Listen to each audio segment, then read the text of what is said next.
It's the Playhouse Podcast with Kat and JJ. Believe it. I missed everything. Missed the show? What am I going to do? Check out the Daily Podcast. Can you imagine holding a grudge for 41 years? Probably time to let that go. But what would actually get you to hold a 41-year grudge? You have to hear what one of our listeners is going through. Coming up a little bit later on in the podcast. Let's go. Can you help me? Can you help me? Can you help me? Everybody! If I'm smelling this right, welcome to the show, Morgan. We're talking friends and business here. You want to break down what's going on? Yeah, so my friend, I'm not going to say her name. She is my realtor. Okay. Which is cool. I'm really happy that we were able to work with somebody that we already knew and trusted. And honestly, everything's been great. We haven't found our house yet, but we've been looking at some really good spots. Okay. Anyway, she had happy hour with my other friend recently. Yeah. And she got really sloppy drunk and just started telling her that, that we are looking outside of our budget. Oh. The thing is, she knows everything about us. She's talking about your finances with someone else, like a friend. Yeah. That is awful. And this is exactly why they say do not choose your friend as a realtor. I have a lot of realtor friends that I would not choose. I love to hang out with them. They are my really good friends, but I would hate for a relationship to go south in case they did something like this. That's exactly right. And I just can't believe that she would have the audacity to take that private information and share it with another friend. It's just so tacky and gross. Yeah. So, I mean, now it's what? Not even about what she said. What's that? You can't keep working with her. I don't know what to do. I mean, because my other friend was like, please don't say anything. But so now I'm in a position where I can't actually out her, so I don't know what I'm going to do. Yeah, that is a sticky spot because you don't want the other friend to be upset that you spread the word. But I mean, I would say to that friend, I would say, I'm sorry, but I'm going to need a good excuse as to why I can't work with her anymore because I can't trust her. And that's not a friend who's talking about you like that. No, it's definitely not. It's horrible. Plus, aren't there rules when it comes to, your real estate agent? You can't just dump them, right? You sign a contract with them? Have they yet? Have they signed a contract to work, or is she just currently looking for properties for you? And you kind of, maybe did some verbal, yes, you are going to be. I know it's not on the same level, but that's like finding out your doctor was talking about your medical stuff to somebody else. You know what I mean? Doctors do. Maybe they don't say names. They don't say your name, right? They definitely talk about you. You go in for your colonoscopy. Yes, they will talk about you. Whoa. So no wipe. Let's do this real quick. What I'm on the hunt for is anyone that's done business with a friend and it went south.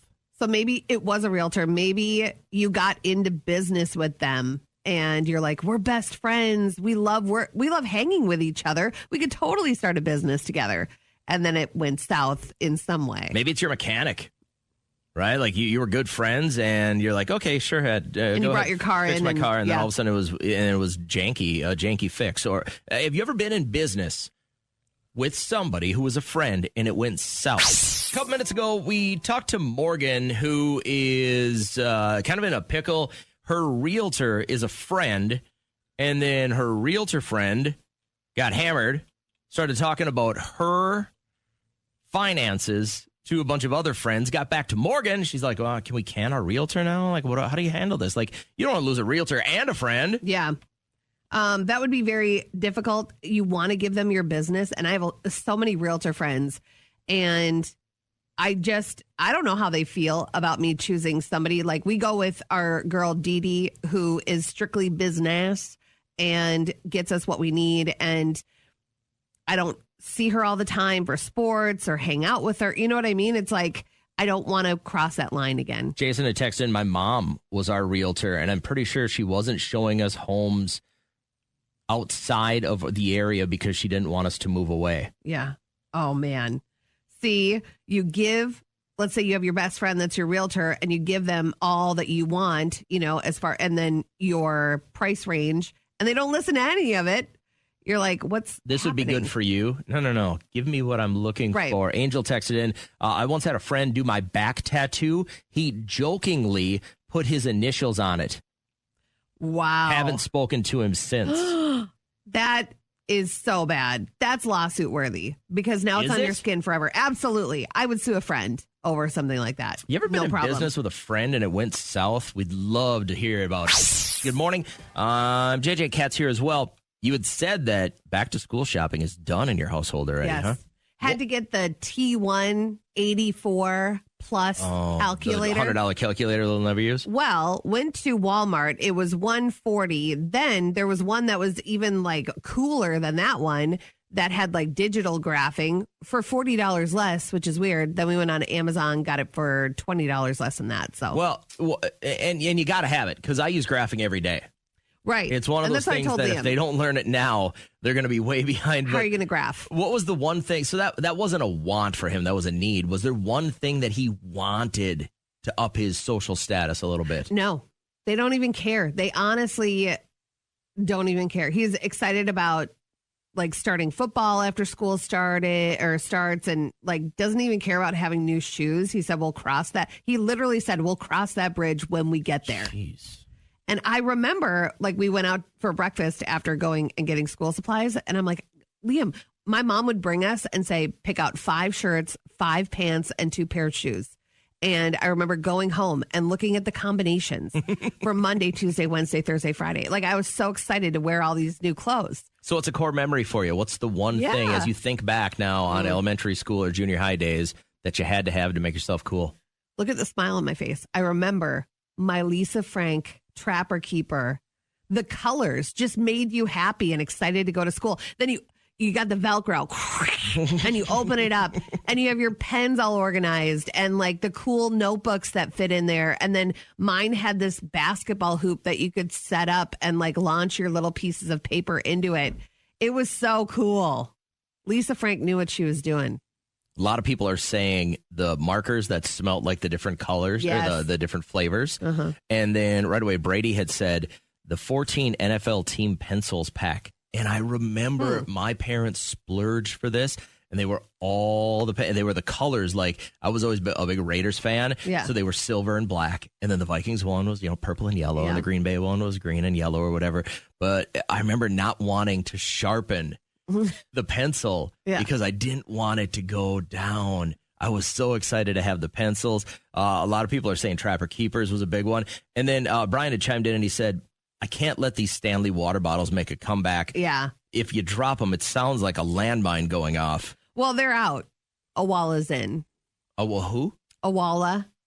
That's the brand. It's a cup? It's the new Stanley. Okay. And so Stanleys are so old and over, Huh. which is sad because I just got another one. Jim said mechanical lead pencils. Yes, my classmates were T-Rexes and pterodactyls. Yeah. Do you remember those, the lead pencils? The click that I buy them all the time. You still buy those? Yes, I use them for my paper planner. I love mechanical pencils. I get Liam those. Like you have to buy the number 2 already sharpened pencils, but Already sharpened? Yes, they're very specific. You have to buy them No already way. sharpened. Yeah. That's so stupid. Why? Yeah. They don't want you wasting your time and having to sharpen them. So I remember when my dad was still working for the government, and all of our stuff would say like all my school supply stuff said U.S. government on it because he would just steal it from the government. Yeah. But we'd get the mechanical pencils, and I'd have them, and they were nice, but they were number 1 lead. yeah. So when I'd fill out those little reports that you had, like your standardized testing, didn't count? It wouldn't count. And it happened to me like twice. And they're like, Holiday. what's your deal? And I'm Yeah. like, I'm sorry, my dad's been stealing from the government. Maybe you see a sign that you like and that's why you take it. Maybe you see a sign that you don't like and that's why you take it. There are a lot of divisive signs out there. There is a guy that owns a home near where my mother-in-law lives, and he switches it up, and it's like, don't circumcise your son. He didn't say yes. And like, don't abort your baby. I mean, can you imagine? And these are not like farm houses. This is in a new development. And so you have to like share basically It's like a chunk of yard. plywood out there and then spray Yes. paints it on. I've seen this. And then have you seen it? Do you know where I'm talking about? No, but Oh. where our cabin was, we had somebody that lived down the road that would change it out about.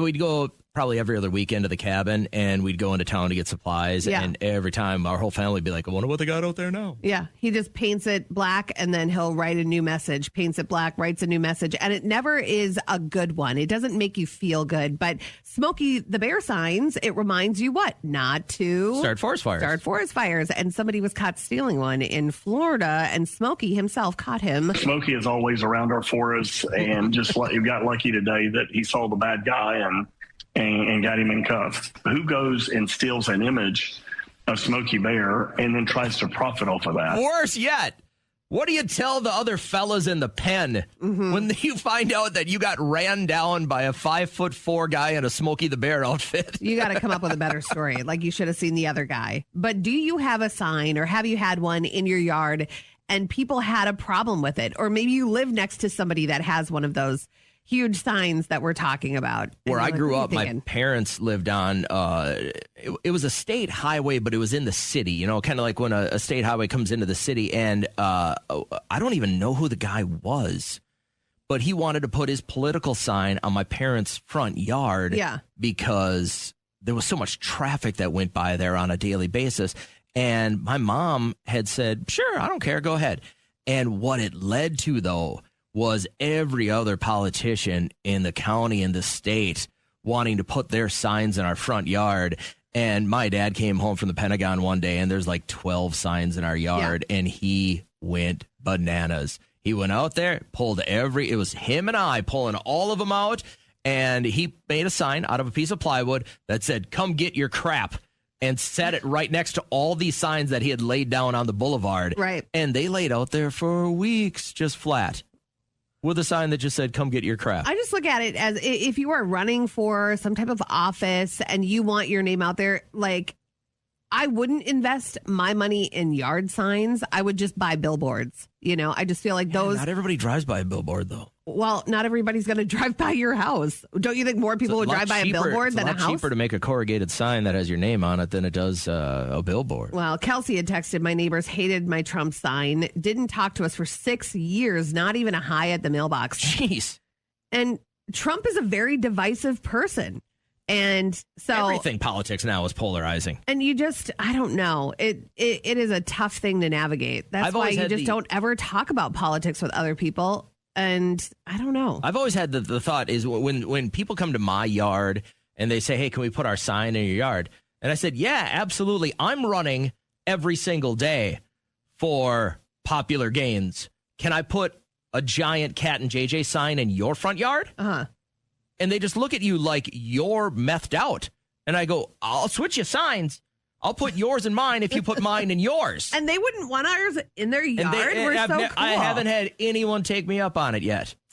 But you got to keep trying. Listen, I'll put 100 signs in my yard if I can get 100 of our signs out there somewhere else. Yeah. So if you ever had a sign in your yard or something hanging in your window, or there is a place in the town next to me that has a Confederate flag hanging in the window. You know what you do. You know the moves you make that are going to make somebody else feel a certain way. I'd take a Trump sign over a circumcision sign. You know what I mean? It's like what people do with their own children is their business.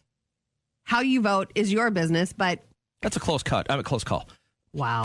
Big day for you. Tuesday during our live show, we're going to try and get you Renaissance Festival tickets right at 6 a.m. At 7:20, you can win $50,000 and more tickets to see Jason Aldean at the Excel Energy Center. That'll happen just after 8. So bring us into work Tuesday morning. In the meantime, enjoy the rest of the podcast. Let's go. Last week, someone lost an eye at bingo. Bingo what bingo? Bingo! All right, listener bingo works this way. Kat and I each looking for something specific from you and a great story. I'm looking for anyone listening this morning who is still holding a grudge. I guess I hadn't realized it, but I'm on probably year 30 of holding a grudge against White Castle. They got my order wrong when I was in college, and I haven't ever forgiven them. I won't go back. You've never had anybody else get your order wrong ever? Anywhere Not to else? this point. Not where it almost came to a fight when I went back, and I'm like, I got the wrong order. No, that's yours. No, I think I remember what I ordered 4 minutes ago. Yeah. That's yours. And they just had an attitude about it. Okay. And I was like, all right, man. Well, you will never get my money again. Okay. And they haven't. Take that, White Castle. Kat's on the hunt this morning for anyone listening. Who, speaking of money, you were scammed out of money or you know somebody that got scammed. It's just really sad to watch the Dr. Phil episodes with the people that don't have a savings anymore. Their retirement's gone.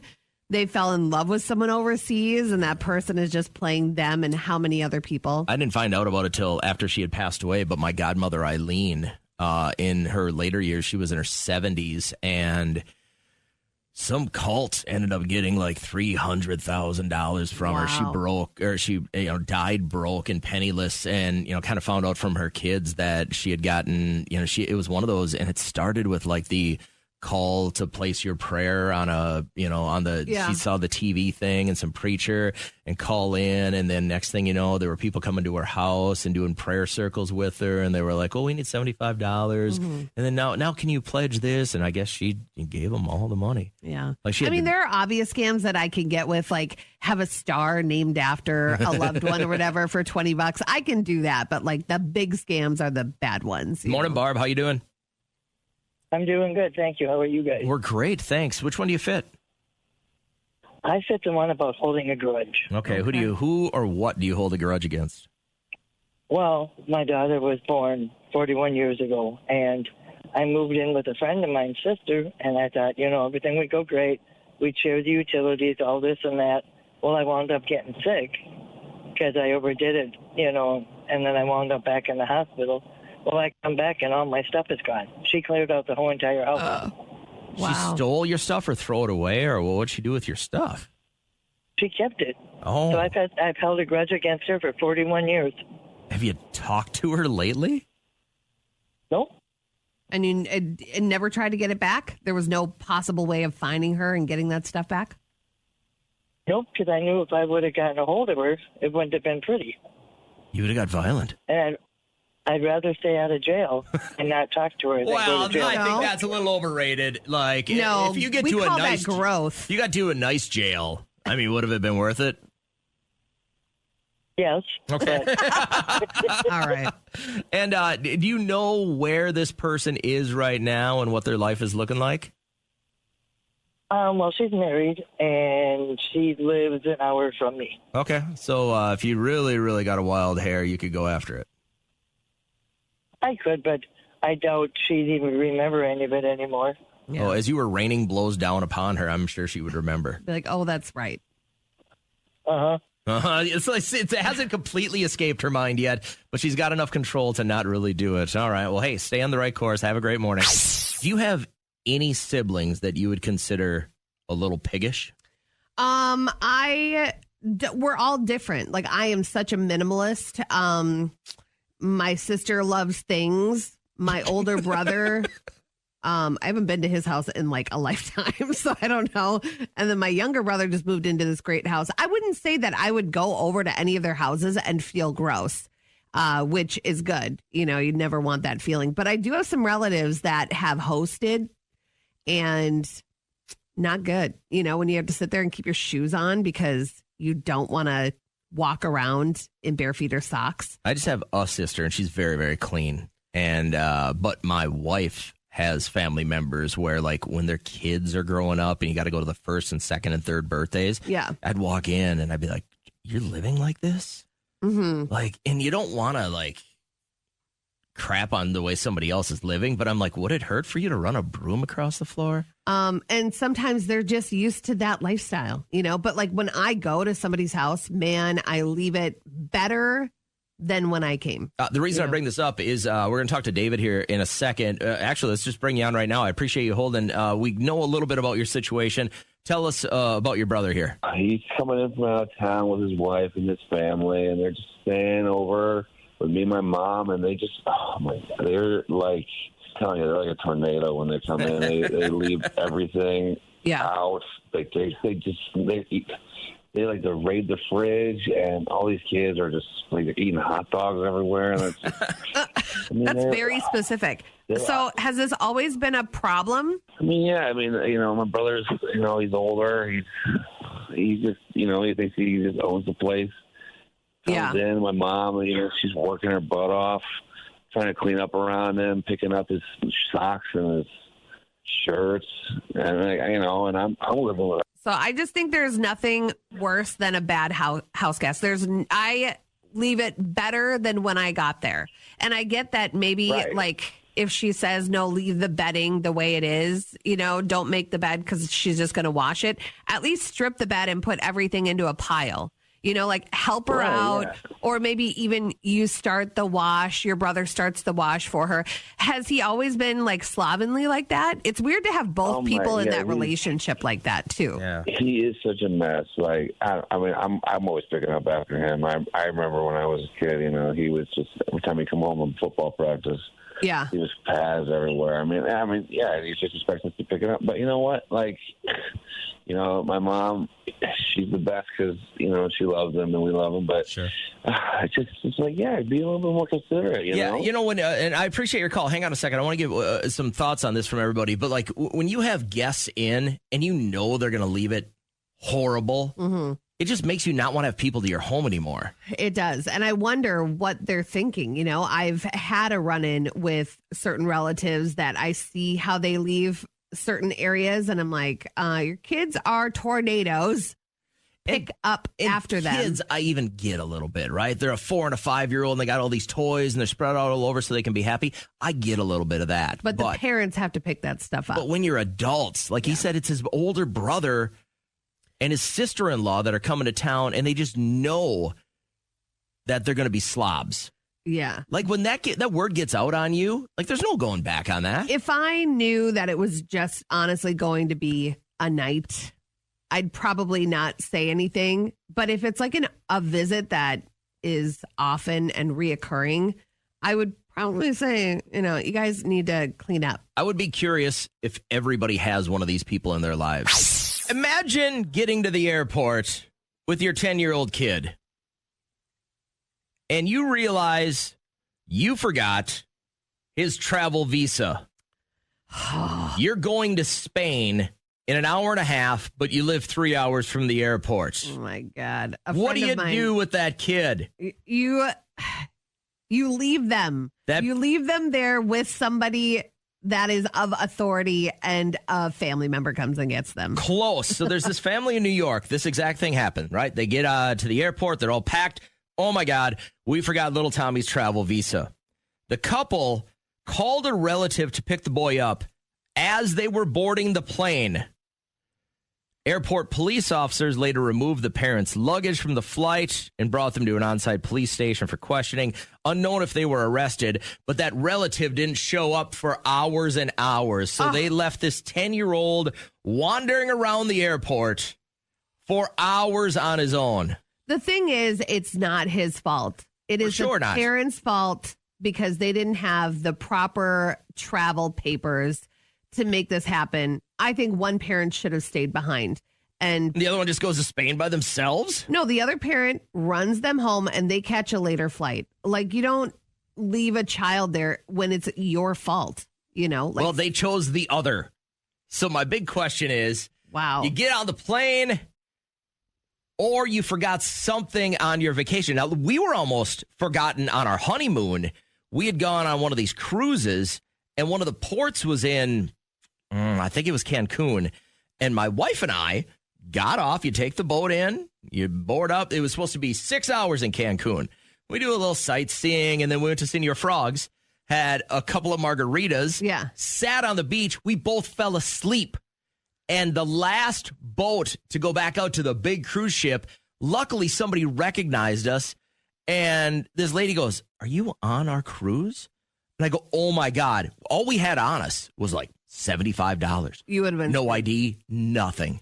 So what a victim mentality you just had. They almost forgot us. It is your responsibility to get back on the boat. Able adults. But you don't catch back up with a cruise liner. You don't. I mean, you're just, we would have had to look for the closest embassy and hopefully somebody could have wired us some money and somehow got on a plane to head back. I mean, it was so shocking that we were almost left for dead in Cancun. I would love to speak to somebody that has worked on a cruise line or currently does, that they can like shed some light as to how many people are left behind. I bet yearly. it happens all the time. Oh, I'm sure. So my big question is, what did you leave behind on vacation? Greg, I appreciate you chiming in, man. Where was this? What was it that you left behind? I was leaving, had a lot of bags, and one of them got left in a taxi cab, and unfortunately it was the laptop bag with a bunch of security information and so forth that was there, and the cab just left.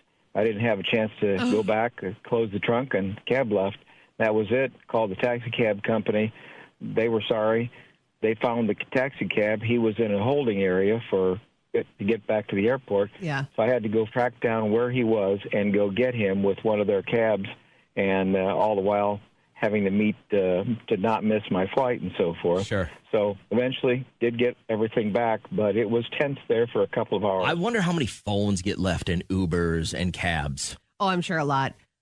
Especially if you're being picked up at 2 a.m. and then you're just like barely making life happen and walking inside. Is my wife, in an attempt to not leave behind her purse anymore, because she'd be a big advocate of having a purse, putting it on that hook or on the back of a chair. We're at the point now where she left her, and so she got a strap. What do you want to call it? A crossbody kind of thing, right? And which is nice because everything's compact. But again, we went out to dinner this weekend, and she left it at the bar. What is the deal? And we get a call from the bar. The bar manager now knows her phone number and calls and says, hey, Trisha, you left your bag here again. Yeah. So there's me getting back up. All right, let's run back over there. And then, of course, my wife's like, we should have a beer while we're here. I'm like, let's go home. So what'd you leave behind, Amy? We were probably, 8 and 9 years old, and my parents kept threatening my little brother because he was being bad, and they threatened to leave him behind. And then my dad said, wow, it's really quiet here, and then realized he left my brother. There it is. It was like yes. 2 hours later, so my brother had to leave to say he got left behind, so he was crying, waiting for my parents to come pick him up. That's what happened to Joe Dirt. Yeah. Same thing. Grand Canyon. He turned out fine. I don't think it's. But imagine that poor kid. He's 10 years old at LaGuardia, wandering around for 3 hours while his parents are headed to Spain. The thing, he will never forget that. And like, they might go, oh, you're fine. You made it home. You're fine. But in all actuality, you left him there. And it was not his fault. Once again, if it's somebody else's fault, they can deal with it. If I asked you, and I did an informal survey this past weekend on this phrase, and I'm not sure why I thought of it, but it's been 20 years since I've said it. But where I grew up, everybody knew what this meant. My wife thinks universally everybody knows what this means, but I was about 50-50 when I asked people Friday night if they know what this means. Okay. Do you know what burning a Louis is? Burning a Louis. Is that like doing a donut? Kind of. Burning a Louis. Burning a Louis. I'm just curious if everybody knows what this is. Because, so where I grew up, in the itty-bitty town we had a Main Street and a Meridian Street. Those were the two main streets. That was the one real stop sign in our town. But people would come down Main Street or Meridian Street and make a left U-turn and go back up the street as you were seeing who's in town. Yeah. Let's go for a little cruise. And my parents, the home I grew up in for the first half of my life was right on that corner. So on the weekends, people would come down, they'd slow down, they'd turn a left U-turn right there. Mm-hmm. And it wasn't like a dead end or anything. It was just kind of the end of where the city buildings were, where the bars and everything was. Yeah. And I remember my mom and dad and everyone where I grew up, they're like, oh yeah, just go down there, burn a Louis and then come back. And I started asking people this weekend if they knew what it meant, and about half did. And so my follow-up question for the people that did was, who the hell's Louis? I would have said Lucy. Righty tighty, lefty Lucy. Okay, so if they're going left, that's what all the people said is left L Louis. You burn a Louis. You take a left hand U-turn down there, go down that road. Burn a Roger. No, but you can't make a right U-turn. You can't. Not in America. Now, in England, they probably burn a Roger. Okay. Right? But I was just curious as to how many people listening, when I said that the first time, did you know what burning a Louis was? All right. I grew up, this was part of the culture. I got older, I moved away. I haven't heard it in decades. Yeah. And when I asked people, only the older people that I talked to this weekend, people in like their 60s and 70s, knew what burning a Louis was. If I talked to anyone younger, they looked at me like I was speaking Greek. It was crazy, but you kind of knew what it was. I pieced it together. Yeah. Like I didn't know if a lot of people knew what burning a Louis was. And then if you know it, there's probably a spot in your small hometown that people burn a Louis. When you get to the end of Main Street, burn a Louis, come back. That was ours. You'd cruise Maine. And then after a while, the cops were like, we're counting cars. Oh, we're going to say, stop it. If you cross our path more than twice, we're going to pull you over. Hell no, like here. around my junior year, they started doing that and pulling you over. Like you'd what go are they from pull you over for? Going back and forth too many times. No, There's no way that you could happened. You couldn't reach a speed of more than 20 miles per hour because it's stoplight, a football field away, stoplight, football field. Never happened. Yes, that was did. legend. Who somebody that got pulled over for driving past the cops too many times? If you grew up, and I grew up in Anoka.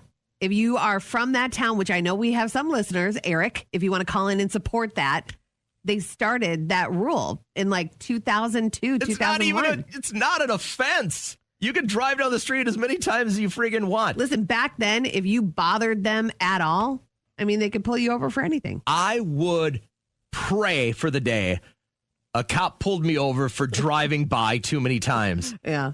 They just knew you were up to no good. I would be TikTok famous in a heartbeat.